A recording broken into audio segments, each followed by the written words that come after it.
Hello everyone, मैं हूं Avnish, currently first year MBBS student in VMMC and Safdarjung.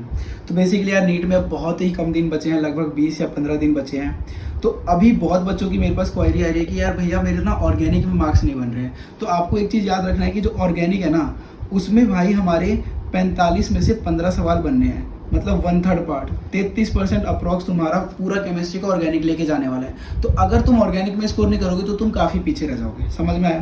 तो सबसे पहली बात, ऑर्गेनिक में 3 पार्ट होता है। ये 3 मतलब पहला जीओसी, रिएक्शन पार्ट और थ्योरी पार्ट। समझ में आया? हाँ, तो 3 पार्ट होता है, जीओसी, रिएक्शन पार्ट और थ्योरी पार्ट। ठीक है।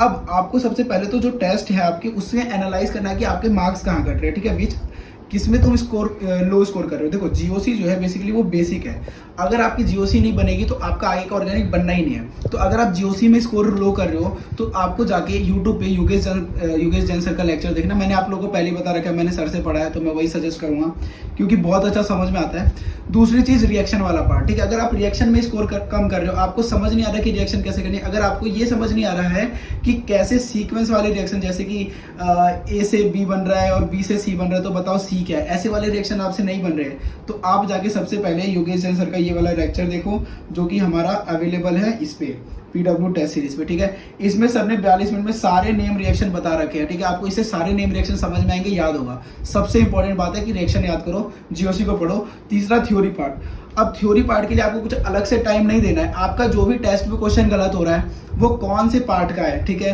वो कौन से चैप्टर का है, बस जाके वो वाला क्वेश्चन को आप समझिए और याद कीजिए। अब आपके पास इतना टाइम नहीं कि अलग से आप एनसीईआरटी लेके बैठो। अगर आपने एनसीईआरटी पहले से पढ़ रखी है तो आप अभी लेके बैठ सकते हो, वरना it will be very tough for you. ठीक है, तो इतना करो और ऑर्गेनिक में ट्राई करो कि अच्छा स्कोर करने का, क्योंकि ये बहुत ही स्कोरिंग है और बहुत ईजी है। ठीक है, अगला क्या डाउट आ रहा है आपको और क्या प्रॉब्लम आ रही है, कमेंट में बताओ, उस पर वीडियो बनेगी।